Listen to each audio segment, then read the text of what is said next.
Good morning, everybody. Thanks for tuning in and hanging out with me this morning. As you can see, I'm a one-man show this morning. I'm a one-man band. Cole will be possibly joining the chat, but he will not be with me in person today. But that's okay. We can do this show, and by we I mean me and you, the viewer. All of you will be my co-hosts this morning as well, in addition to Cole. So this is the Going Broadway podcast. My name is Alex. Thanks once again for tuning in and hanging out with me today. We were going to go through some recaps. We'll see what happens today. With Cole not being here, it's kind of thrown a small wrench into things. But we'll talk about whatever you guys want to talk about this morning, to be completely honest. So, there were a few. We start off our shows a lot of time with stories or blurbs or whatever you want to call them. By the way, if you are watching and this is your first time tuning in, let me know. We love to give shout outs to our first time viewers.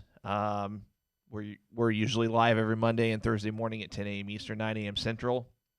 And if this is your first time tuning in, let me know.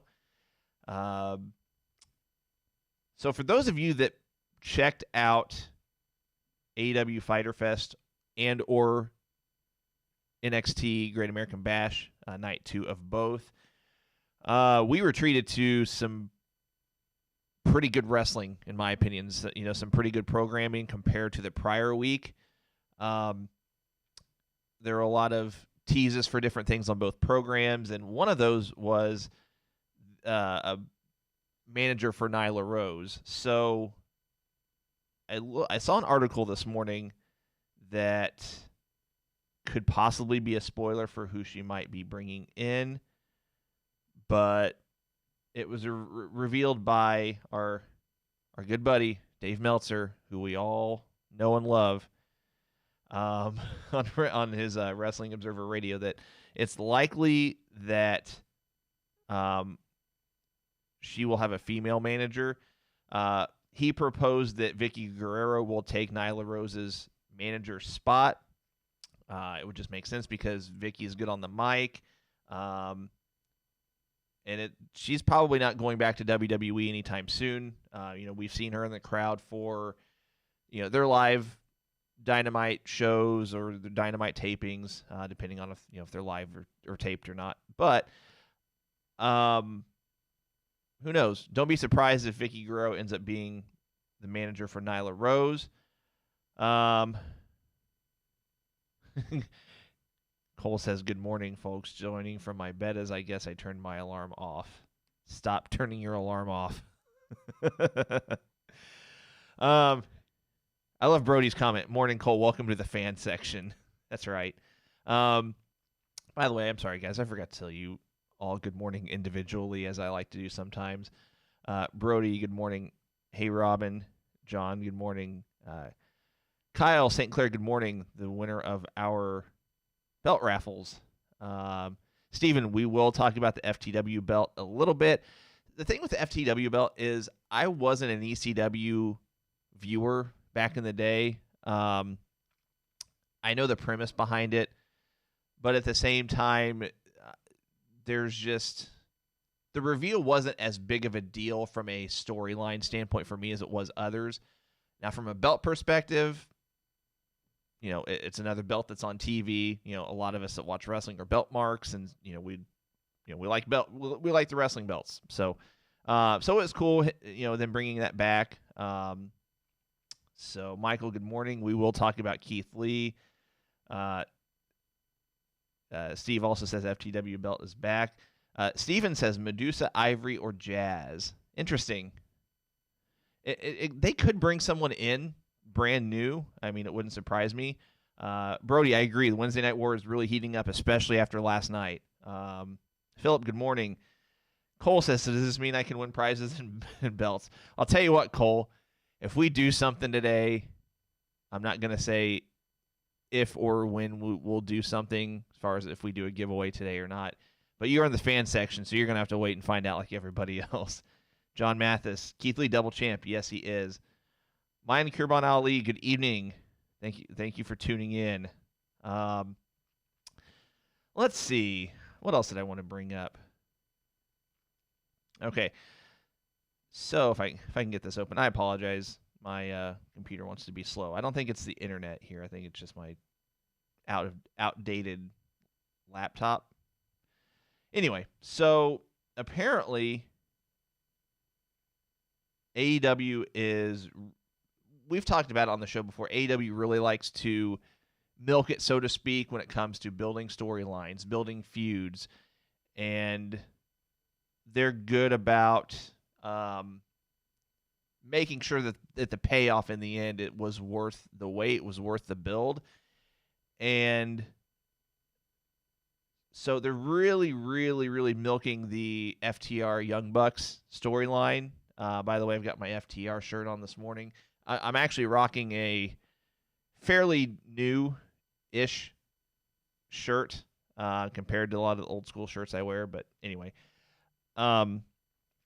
so on Wrestling Observer Radio, they kind of broke down the 8-man tag match at Fyter Fest, which in my opinion, between both programs, that was match of the night. So they kind of teased the miscommunication at the end. Matt Jackson hit, I don't remember if it was Dax or Cash. He hit him with a super kick. So obviously they're teasing something. But anyway, they said on Wrestling Observer Radio, they said the screw up is the tease, but they're going to feud with each other.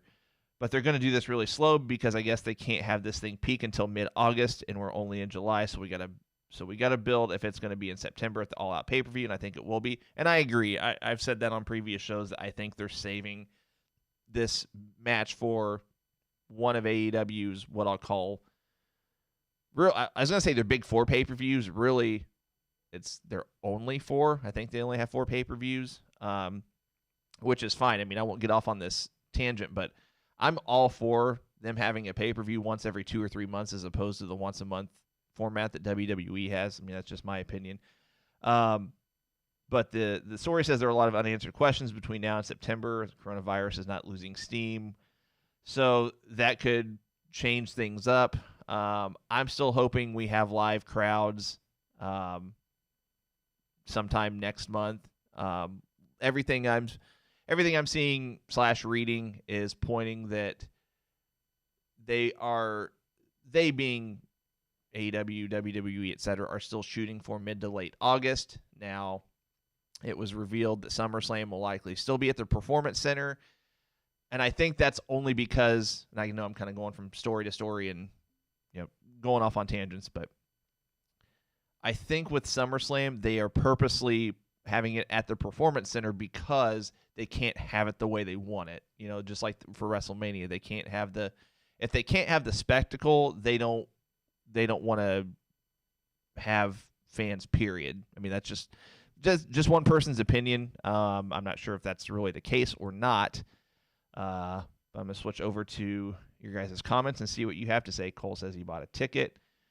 Yeah, Steve, I agree. The 8-man tag match between both programs, that was match of the night for me. Yeah, exactly, Patrick. Steven says, I wish they would save it for Double or Nothing 2021 year-long booking. I mean, if it's done right, they could make it work. And I would much rather see, if you follow Being the Elite all these years. I mean, that's been around for 3 years, I think, give or take. They've teased this for the better part of 3 years on their Being the Elite YouTube channel. And so I really would like for, just selfishly saying, I would like for that match to be in front of a live crowd. Don't have it, if hypothetically, if All Out is going to be a similar setting to Double or Nothing where they have to have it at Daly's place, then save it. They saved having the Blood and Guts / War Games match. So, Bill, good morning. He says, do you think a version of the Four Horsemen will be formed with Cody at the helm? I don't know. Let's put it this way. I would be okay with it. Again, if it's done right. I know that's such a broad statement, but it's just like any other. I don't want to say it's like any other faction, because they've obviously teased it to be a Four Horsemen-esque vibe, if that makes sense. But if it's done right, let's put it this way: if it's not done how WCW tried to do it in the late '90s, with Mongo McMichael, should say, I would even include mid '90s in there, because they had some guys in there like Paul Roma had no business being a Horseman. Mongo McMichael had no business being a Horseman. Now, don't get me wrong, I'm a diehard Bears fan. I'm a fan of Mongo McMichael on the football field, just not in the wrestling ring.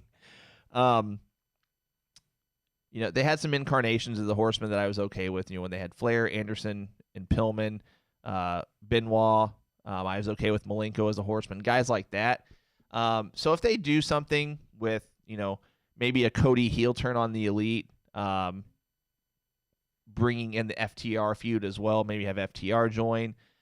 So I'd be okay with Cody. I'd be okay with FTR. I'm not sold on the tease of Shawn Spears being a Horseman. I know that Tully's with him. Shawn Spears to this point hasn't really done it for me, and I can't really. And Bill, I just saw your comment, Cody, Shawn Spears, and FTR. Shawn Spears, I'm not sold on it. Now Patrick says FTR, Shawn Spears, and Adam Page.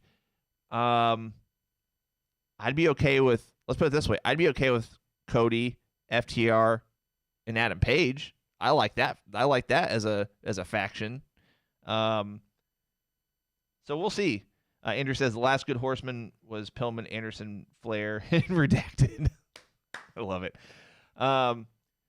Steven says Cody doesn't need the Four Horsemen, and I'm inclined to agree with it. I think a lot of the stuff Cody does with AEW when it relates to anything storyline purposes is he likes to, and I'm not ripping on him for this. I mean, I actually enjoy it, but I think Cody likes to purposely bring back the old school stuff, for lack of a better way of putting it. I think he likes to do it, A, because he thinks the fans will enjoy it, but I think B, he likes to do it because he is trying to go Dusty's route. He wants to do the things that Dusty did that he knew worked, that he knew were successful. There's nothing wrong with that.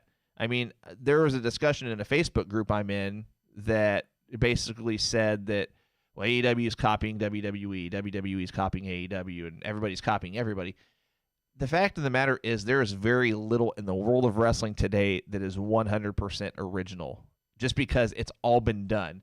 I mean, down to wrestlers or talents, gimmicks, types of matches, gimmick matches. It's all been done. And so you can't really say that, so-and-so copied this match.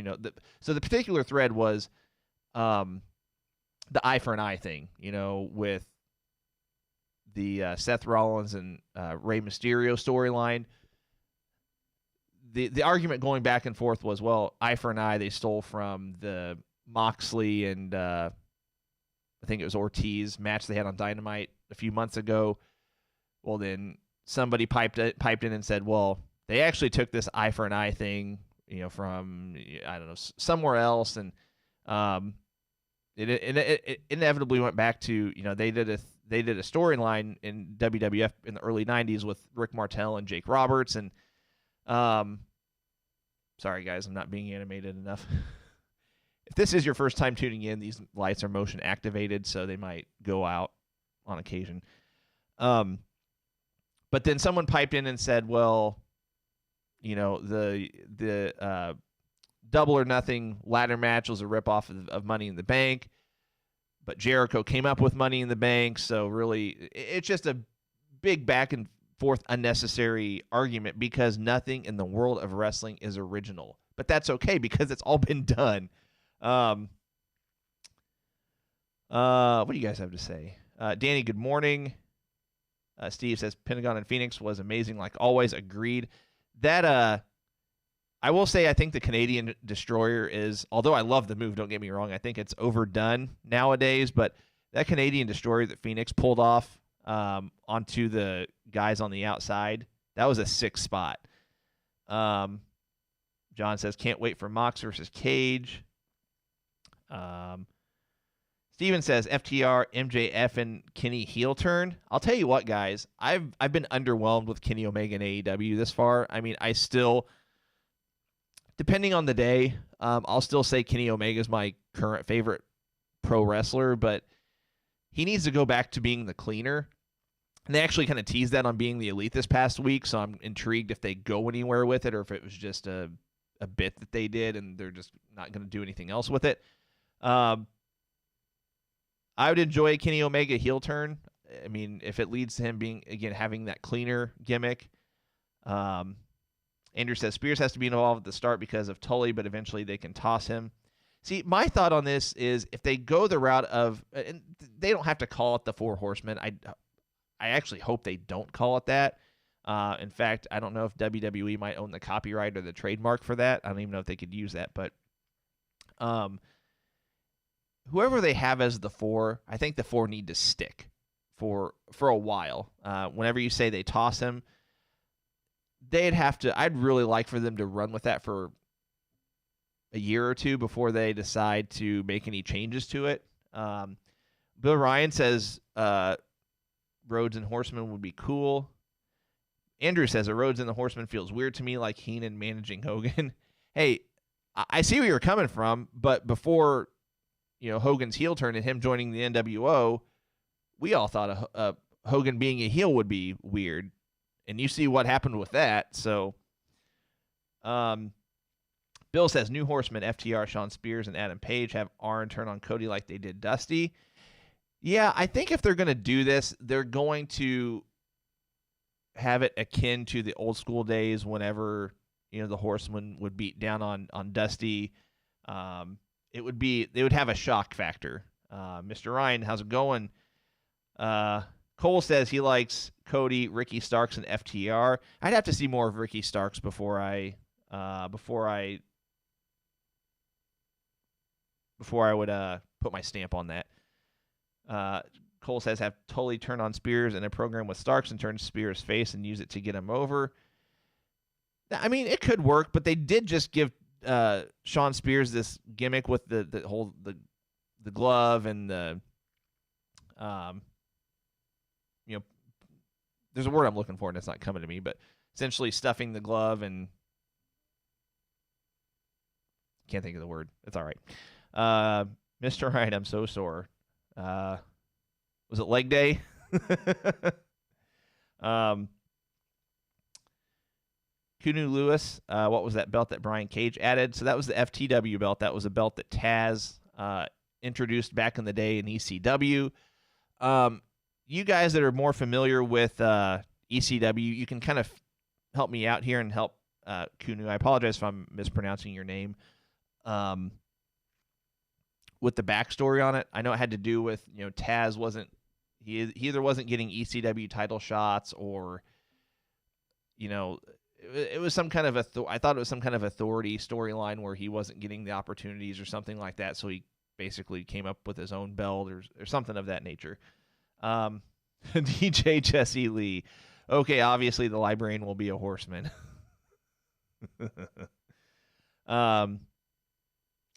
Mr. Ryan, no, I had my gastric sleeve yesterday. Ouch. Get some rest, man. That's what it was. Okay, yeah. Shane Douglas refused to give Taz a title shot. So, okay. Yeah, so back in the day, Shane Douglas and Taz were having a feud. Shane Douglas was ECW champion at the time. And the storyline was that, Shane wasn't giving Taz a title shot. I don't know if it was just because he thought he didn't deserve it or what the backstory on that was. Shane Douglas was injured. Andrew, I'm just reading your comment. I didn't know. I didn't follow ECW back in the day. He says Shane Douglas was injured and couldn't defend the title, so he created the FTW title. Okay. Yeah, ECW is one of those gaps of wrestling that I'm not there are a lot of areas of wrestling I'm not super knowledgeable on. Don't get me wrong. I'm not trying to sound like I'm a guru by any means, but ECW is definitely one of those holes that I don't know much about. And to be honest, I don't plan on filling that hole. I mean, ECW is, I know some of ECW, but it never really interested me for whatever reason. John says best show of WWE or AEW. Do you mean just based on last night or in general? I don't know. I don't know if I could pick a winner from last night. They were both good. I mean, they both had their spots where it was, I don't want to say lackluster, but just, average. But then the times where it was good, it was good. Jake's teeth are killing me. Yeah. I don't know. I mean, if you can afford to have the teeth replaced, or have them, fake or not, have them make your appearance more appealing, then more power to you. Andrew says Lucha and Joshi and Shoot Style are my major blind spots. Yeah, I mean, if it's anything, let's put it this way: anything outside of American wrestling that is not New Japan, I know very, very, very little about. So, Shoot Style, Lucha, like you said, I watched very little of AAA or CMLL. Those are the Mexican promotions.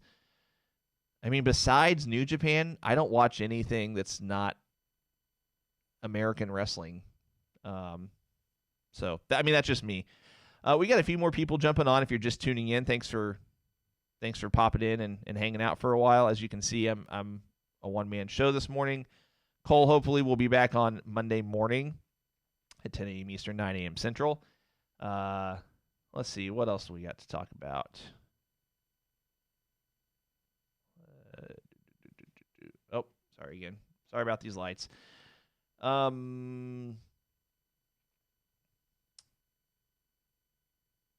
Let's see. There's one other story I was going to bring up, and I can't find it. Is there anything you guys want to talk about while I'm looking for this?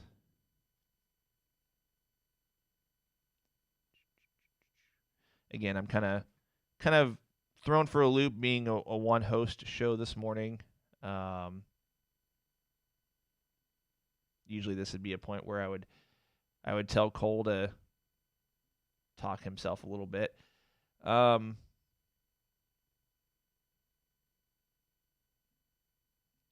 on now.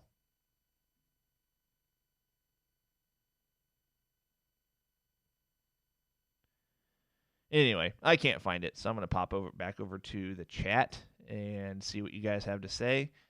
Yeah, Cole will be back on Monday.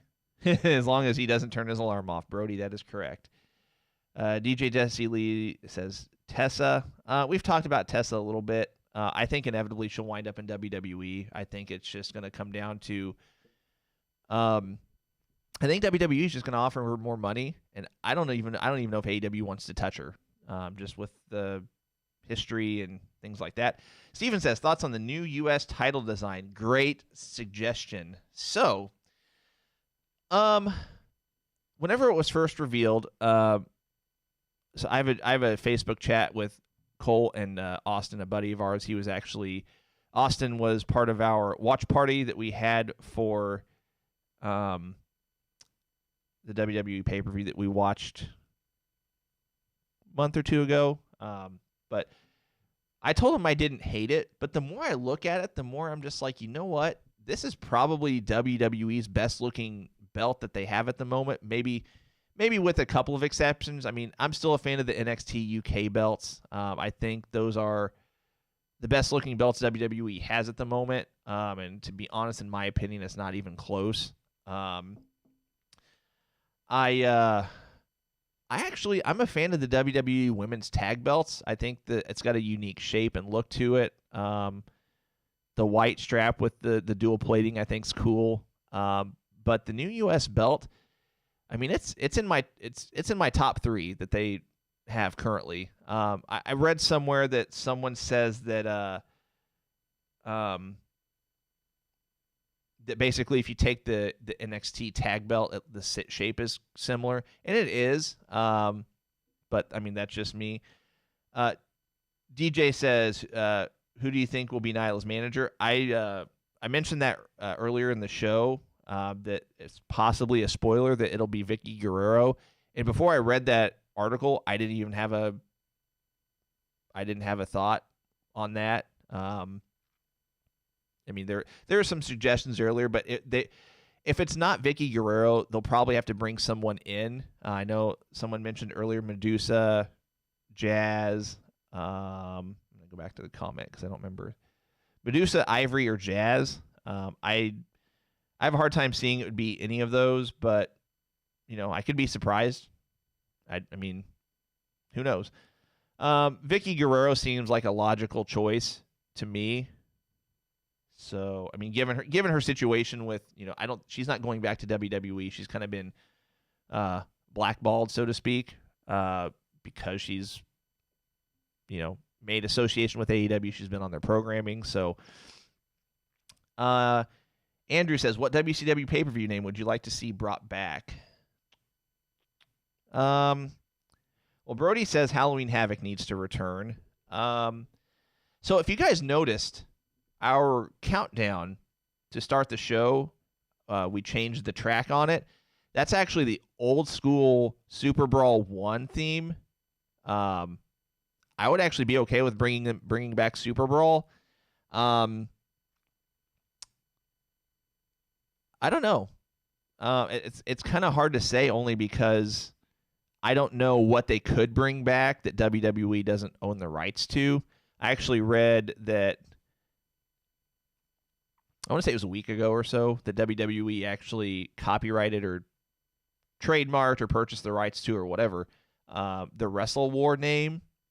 So I wouldn't be surprised if we see NXT Wrestle War sometime soon. But Super Brawl, Halloween Havoc.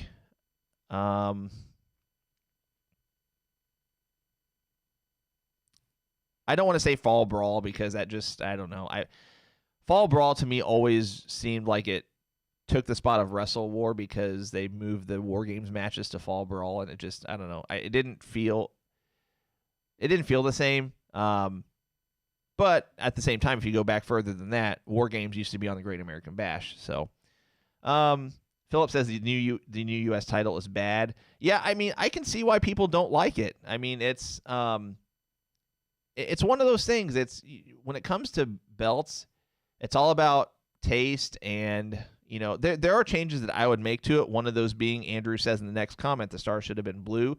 I don't think the star should have been blue. I think the background behind the star should have been blue. So you have the word champion across the top of the across the middle of the belt. I think that should have been along the bottom, and then the same darker blue of the champion text should have been in the background of the stars.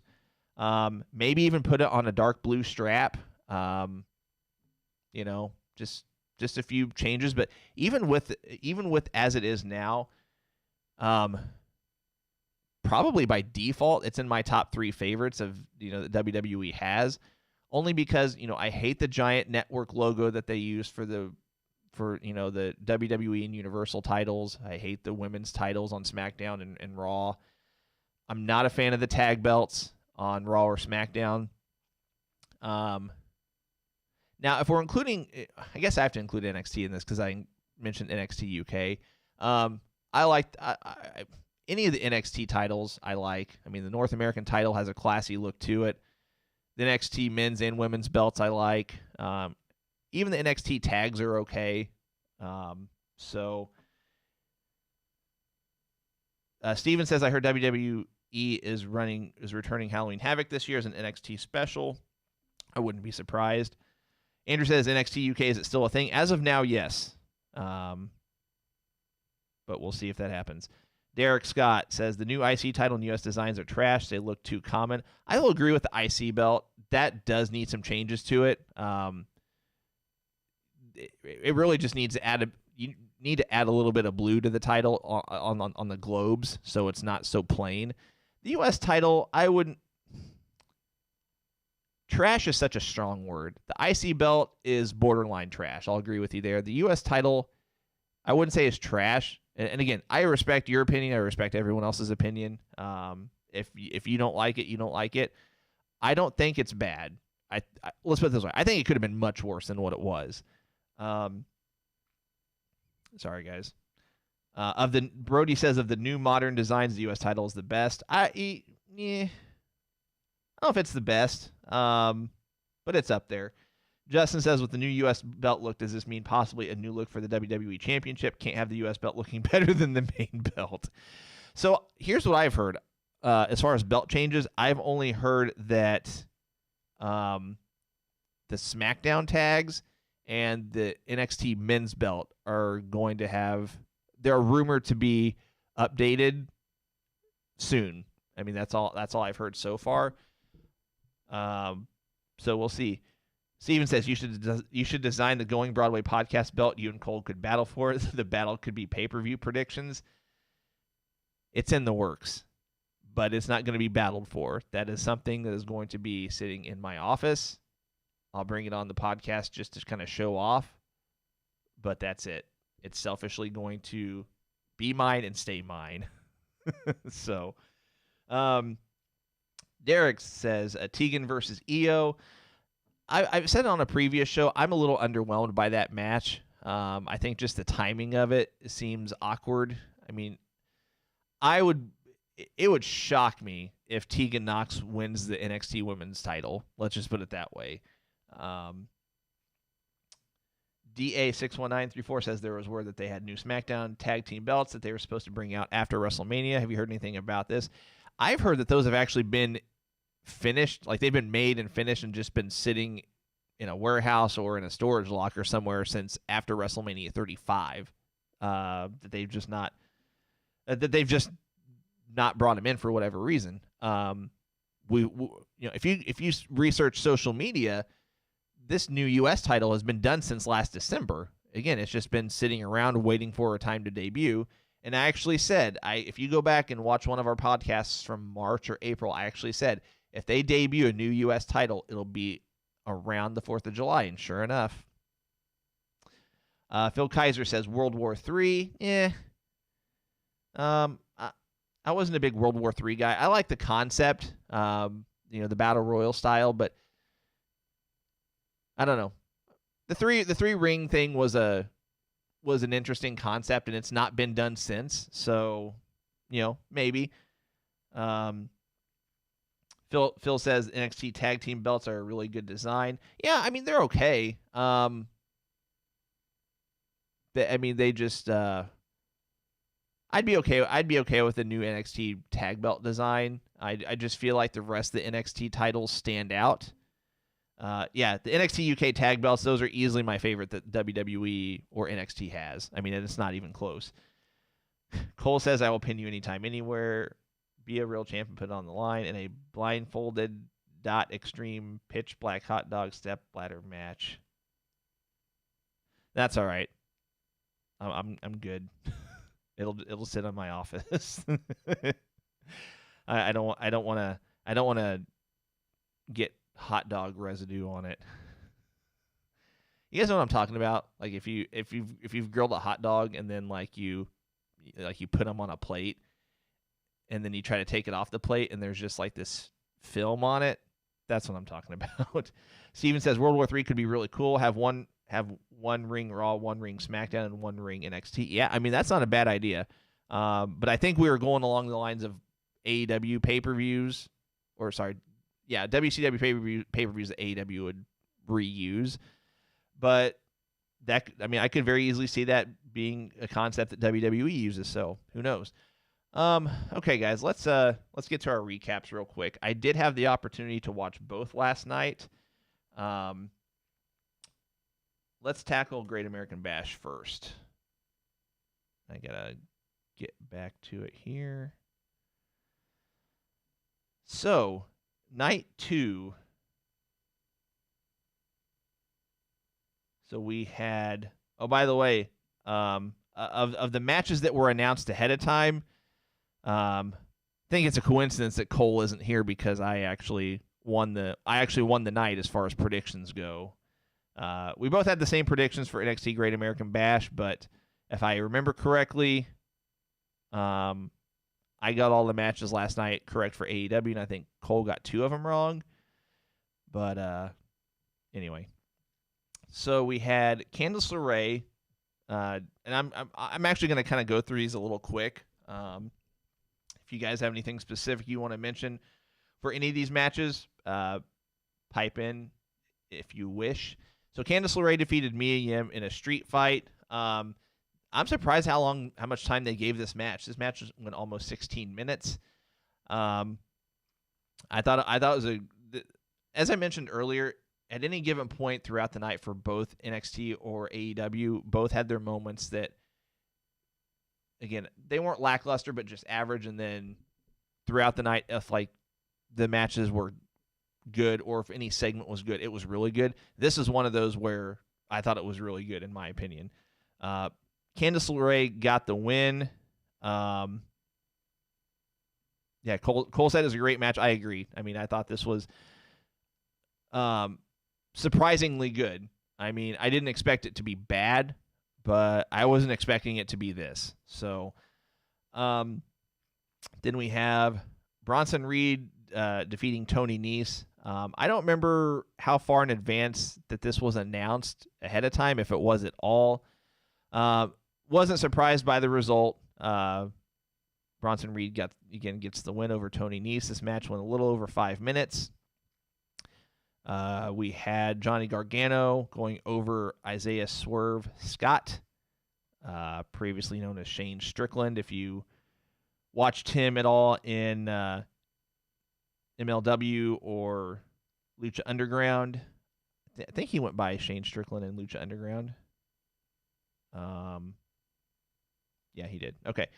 So anyway, Johnny Gargano gets the win in a match that went a little over 14 minutes. I'm still kind of confused what direction they're taking Johnny Gargano from a storyline standpoint. I don't know if they're going to try to throw him back into a title picture and put him back up against Keith Lee. It appears that, getting ahead of myself a little bit, it appears that Karrion Kross will be going for the NXT title based on the tease at the end of the match. He went by Killshot. Okay. So any thoughts as to what Johnny Gargano is going to do, you guys, or how they're going to book him going forward? They teased him with Finn Balor. I must have missed that part. I'll have to go back and watch that part.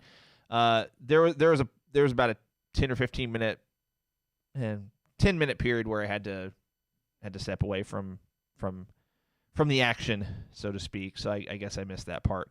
I'd be okay with Gargano and Finn Balor. I mean, it's something new, something fresh. So then we have El Legado del Fantasma, that is Cole's favorite stable of all time, defeating Breezango and Drake Maverick in a 6-man tag match that went a little over 10 minutes. David Lee. I was halfway expecting Otis to cash in on Lee. If they really wanted to take that storyline and throw it more in the toilet and make it more underwhelming than what it already has been, yeah, they should have had him cash in on Lee and lose. I mean, that would have been, I'd have lost it. John says Mia versus Candice should have been a brass knuckles match. Love your guys' comments. Cole says, "Boo, bring back King Cuerto." So anyway, this match went a little over 10 minutes. I wasn't surprised by this win. They're really pushing this stable. So next we had a squash match, Mercedes Martinez over Santana Garrett in a little over 2.5 minutes. I get that they really want to push Mercedes Martinez, but Santana Garrett is, if you know, I don't want to say let's phrase it this way. If you know even remotely much about women's wrestling, you know that Santana Garrett deserves better than what NXT has given her and booked her for so far. I'm really confused as to why they're pretty much treating Santana Garrett as an enhancement talent. I mean, she's been in a lot of short matches that she's taken the L on. So, but I get that they're pushing Mercedes Martinez. Don't be shocked if she's going for the NXT Women's title within 3 months' time. They might put her in a higher profile storyline first outside of the title picture. But then I wouldn't be surprised if she's going after Io Shirai or whoever's champion within 3 or 4 months. And then we have Keith Lee against Adam Cole, title versus title match. It says this match went only about 20 minutes. I think it went a little longer than that. Maybe I don't know. Maybe not. It just felt like it did, but in a good way. I mean, I thought the match was decent. I was selfishly disappointed because I'm used to Adam Cole and the NXT title matches being borderline 5-star matches, and while this match was good, it wasn't that, in my opinion. But I think a lot of it was because there's no crowd. Any of those 5 or more star matches that Adam Cole had, that Johnny Gargano had, I can attribute that to the crowd in large part. And so while the match was good, while the psychology was there, just left a little bit missing, in my opinion, again, for selfish reasons, because I'm used to these NXT title matches being awesome, I guess, for lack of a better way of putting it. So, but Keith Lee did get the win. Keith Lee is now NXT champion and North American champion. I'm intrigued as to how they're going to book this. We mentioned on last Monday's show how they're going to book, if they're going to have Keith Lee defend both titles, if they're going to take the North American title off of him and put it in a tournament or something like that. It's pretty obvious that Karrion Kross is going to be going for the NXT title. They teased him at the end of the show. So yeah, I thought it was good. I mean, perfect into NXT Great American Bash, in my opinion. Let's see. Derek Scott says Martinez is being booked like Gonzalez was, like they're trying to fill Chyna's spot. Cole says finally Keith Lee. Derek says Cole must be getting ready to be called up to Raw or SmackDown since he dropped the title. Yeah, more than likely. I said on Monday's show that he'll probably take a month or 2 off. Let's put it this way. I would be surprised if we see Adam Cole in any way, shape, or form anymore on NXT. I think this was a good way to have him pass the torch, so to speak. So, I mean, he set the record for the longest NXT title reign. And while I don't think this was on the program itself, but it was something that was on social media where it showed Adam Cole shaking Keith Lee's hand at the end of the match. And I think this is a good way for him to move on to Raw or SmackDown. You did notice that Undisputed Era was nowhere present at any point during this match. I did have to step out a little bit for this match as well, so I don't think they made an appearance. So yeah, I mean, it was a good match, and I think this is a good way for Cole to end his tenure with NXT and head to Raw or SmackDown. And I think Adam Cole debuting for Raw or SmackDown needs to be a big debut from the standpoint of, like, it needs to be unannounced and it needs to be on a pay-per-view. Worst case scenario, don't announce it, but still, if you want to have him debut on Raw or SmackDown, okay, fine, but it needs to be a surprise debut, but it needs to be in front of a crowd.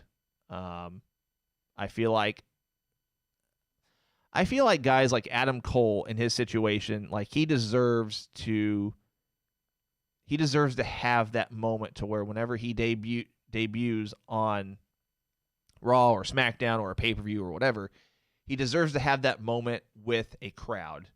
The only thing I hated about Keith Lee winning last night was that he didn't get to do it in front of a crowd. Like, these guys worked their butts off for years and years and years and years to get that moment like that, but the fact that they couldn't have it in front of fans is really, like, my heart breaks for them, just because that's something, they worked their whole lives for having that moment, in front of a live crowd.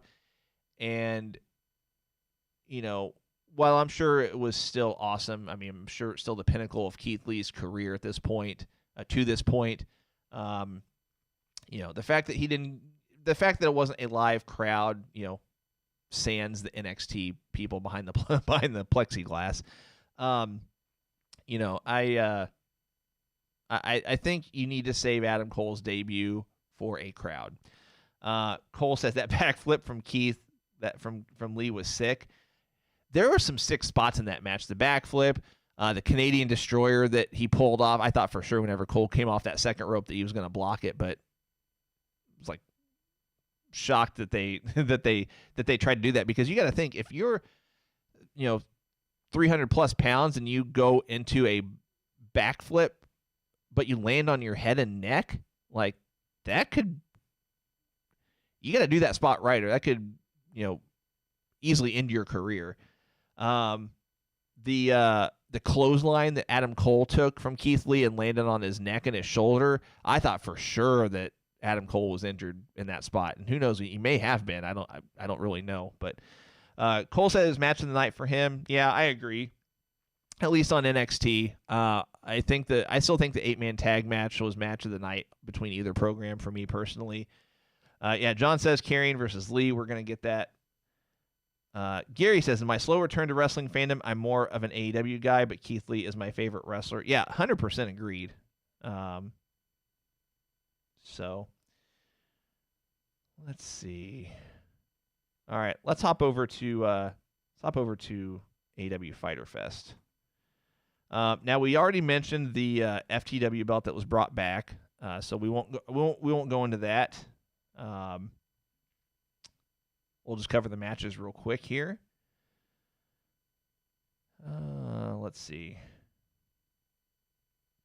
Sorry, guys, I'm trying to navigate through different tabs here. So I'll tell you what, guys, before I go through night 2... Promotional consideration paid for by the following. Give you guys a little bit of Lord Alfred Hayes there for you.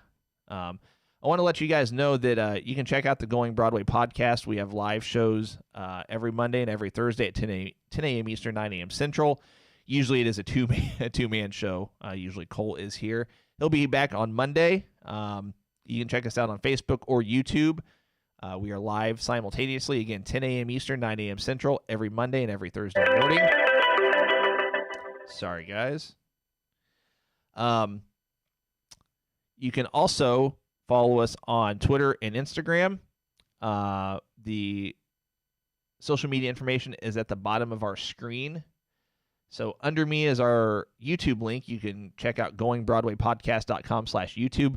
Please subscribe to our YouTube channel. You can get notifications anytime we go live and tune in once we do. To the right of that is our Facebook link, facebook.com/goingbroadwaypodcast. Please like our Facebook page.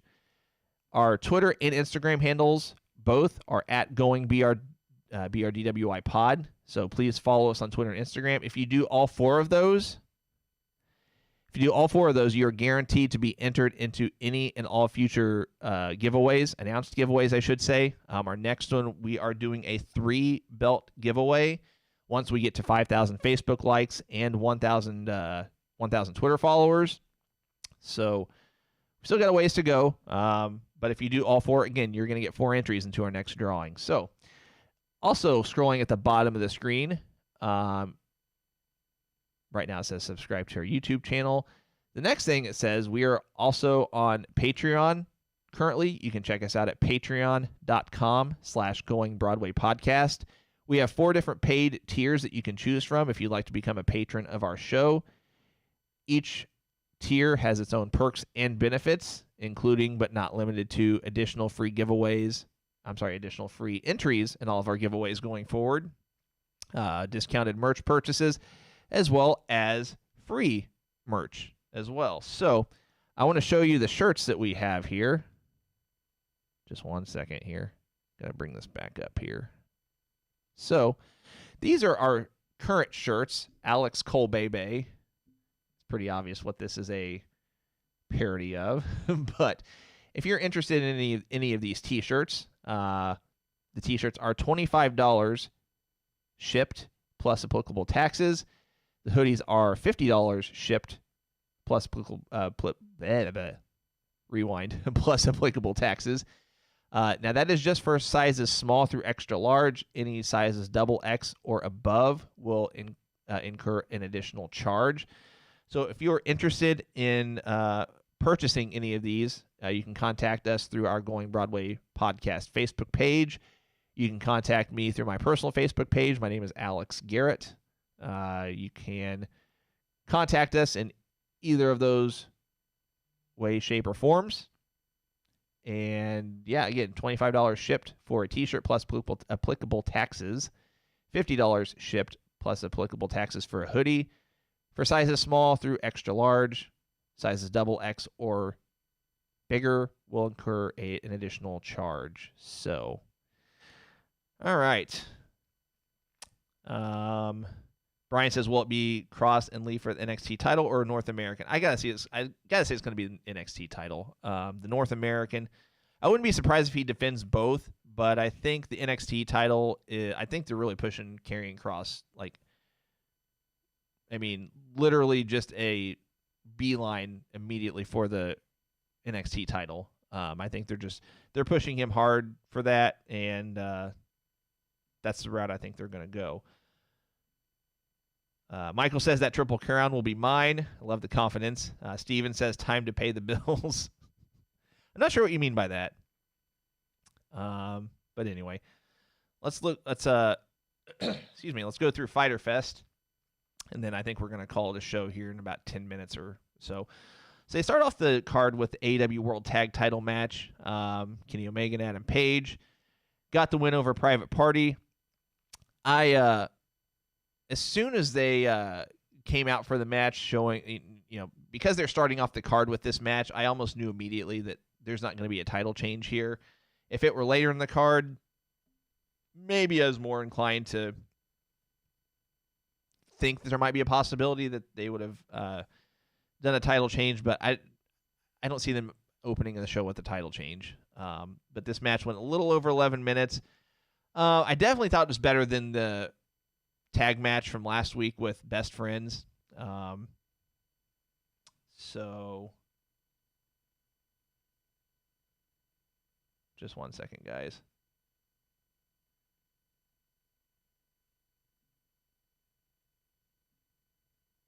Okay. I definitely thought it was better than the Best Friends match from the prior week. And it might have been, I was ready to say it might have been because the match went too long. The match last week went about 16 minutes. This match went 11 minutes, give or take. I definitely thought the match was better. Private Party in the ring just seems like they're more... Private Party just seems like they're more fluid in the ring from a presentation standpoint, from a move execution standpoint than Best Friends. So that could be part of it. That's not a rip on Chuck Taylor or Trent, but again, anything I say is just one person's opinion. So Kenny Omega and Adam Page are still tag champions, but I don't see them being tag champions for much longer.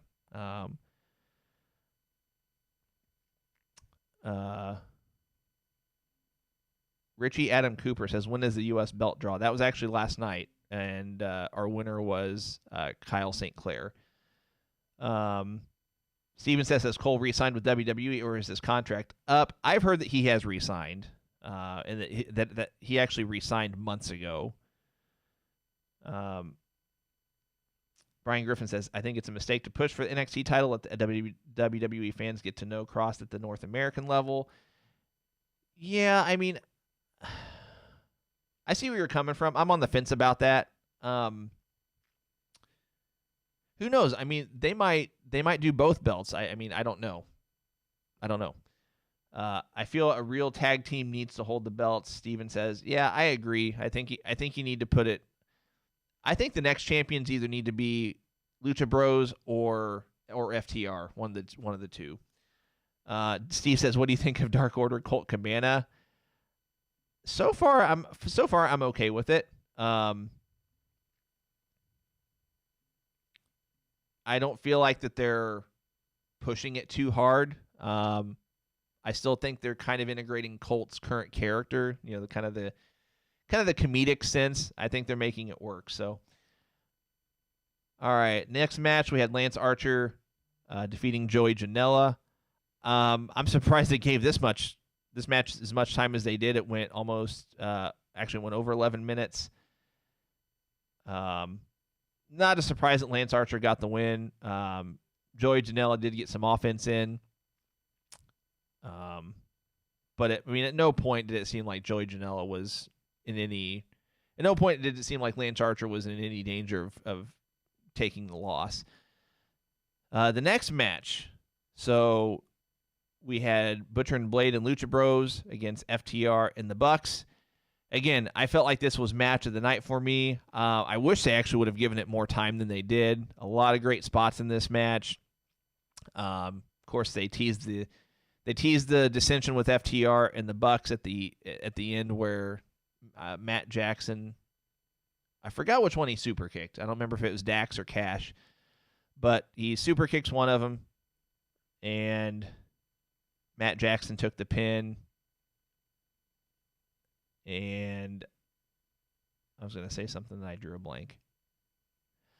Oh, that's what it was. So even though this was match of the night for me, it still felt like Butcher and the Blade didn't really have any business being in this match. I'm not even sold on them being in the pro wrestling business, period. I know that they've not been in the business that long. I think one of them is a musician. He's in a band or something like that. And I don't know. I think they've got some improvement to do. I think they need to work on in-ring communication with their opponents, as far as moves and spots and things like that. How to take a move. I mean, it was either last week or the week before. The Butcher tried to take a move from FTR, and he just he didn't know how to take the move. It looked awkward. So I don't know. But Butcher and the Blade and Lucha Bros get the win here. Great match. Again, in my opinion, match of the night between both shows. So let's take a look here. Cole says Private Party is in a stacked division, and it will be extremely hard for them to get over to a championship run in AEW. Might have a better chance elsewhere in another company. Yeah, potentially. Steven says probably a tournament for the North American title. Steven also says I'd like to see Archer versus Cage just to hear Jake and Taz have a verbal battle. That'd be cool. Steven says they were there to catch people. Yeah, pretty much. Cole says Butcher and Blade need to get better in a smaller company and come back after they have developed more. Yeah, it kind of feels like they were just thrown into a prominent role, and it's awkward. It just feels very awkward. John says, will WWE keep Kairi Sane? I don't know. I kind of selfishly hope that Kairi Sane just parts ways with WWE, because I don't like how they've booked her, or I don't want to say how they've treated her, but I don't like how they've treated her from a storyline standpoint. And pretty much it comes down to booking. So next match, we had a squash match, Nyla Rose against Kinsey Page and Kylan King, and that's when, after the match, Nyla Rose teased a new manager, which I mentioned earlier. We have the six-man tag with Colt Cabana and Dark Order against SCU. I do like how they're doing the Colt Cabana and Dark Order storyline. I wasn't sold on it at first, but so far they're making it. They're better than making it work. because they're kind of blending the comedic standpoint or character of Colt Cabana with Dark Order's more serious, business-like persona, I guess. You can kind of see the two overlapping or intertwining, I guess. And so, the Dark Order is not afraid to... I'm trying to figure out how to phrase this. AEW is not afraid to throw in some comedic stuff with Dark Order, especially if you've seen on BTE, a lot of the bits that they do actually have a comedic feel to them. So I think that's why this feels like it works so far. And so I'm intrigued to see how they go about it. The one thing I'm confused about, kind of off topic, is they teased Anna Jay joining Dark Order a couple episodes ago on Dynamite, I think it was, but we haven't seen her since. So it's like, is she with them? Is she not? Because it felt like they were going to put her in a more prominent role in AEW, and so far they haven't. So Steven says, agree with Cole. They should go to Dustin's wrestling school. It's actually not Dustin's. I think it's QT Marshall's, if you're referring to the Nightmare Factory. Cole says she's not re-signing. I hope not. Jamie says, good morning, guys. I'll catch your replays. I missed the Bash and Fyter Fest last night. DA61934 says heard she's going back to Japan to be with her husband after her contract is up. That was the last I heard as well.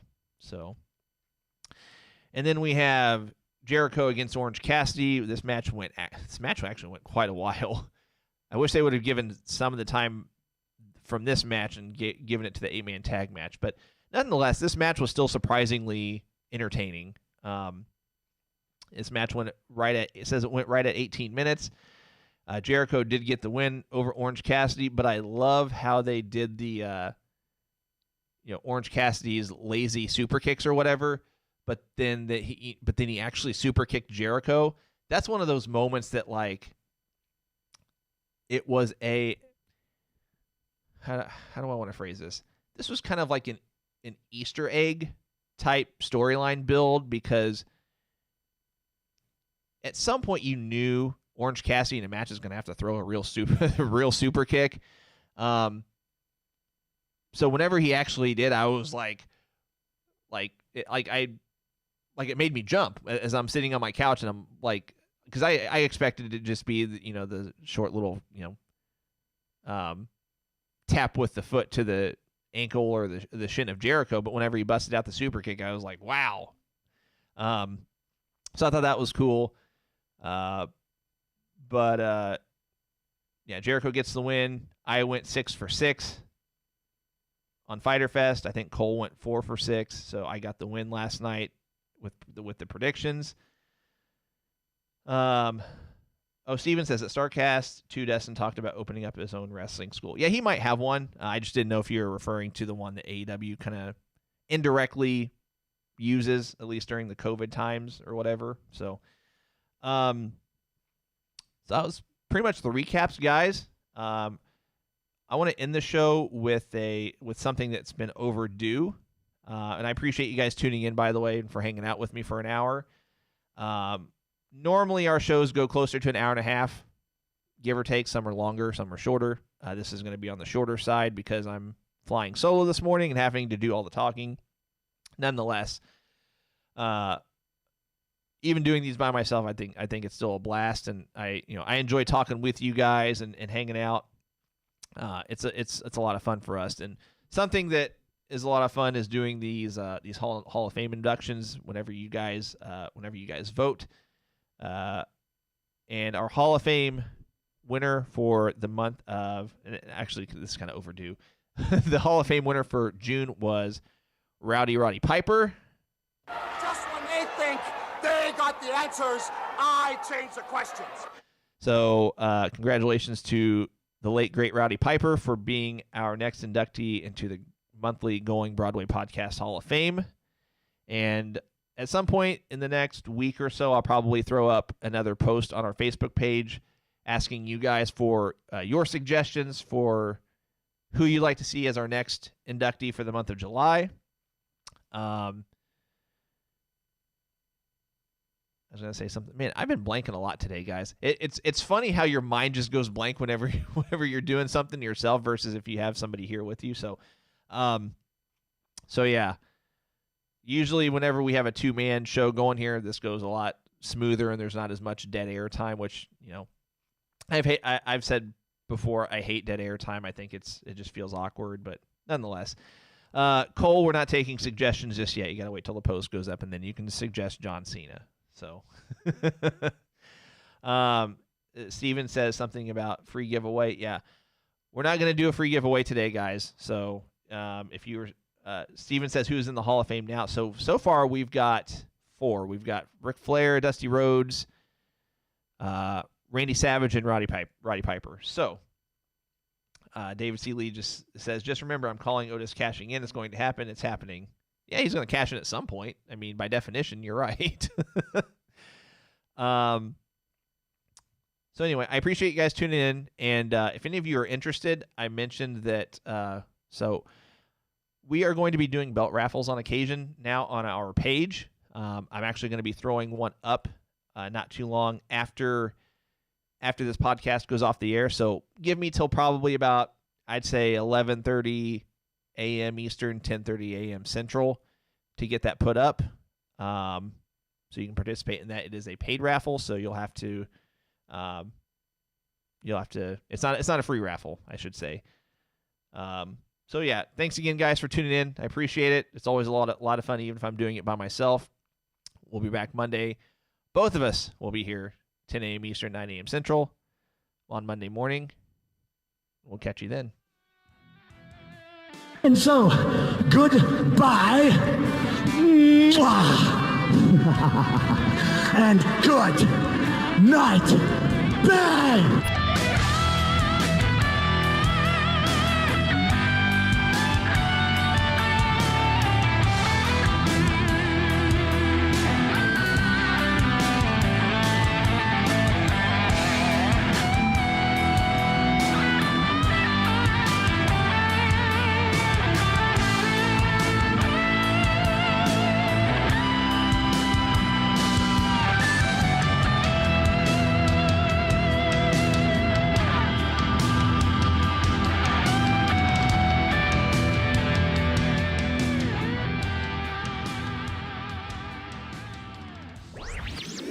This podcast was a presentation of LightUpMedia.fm.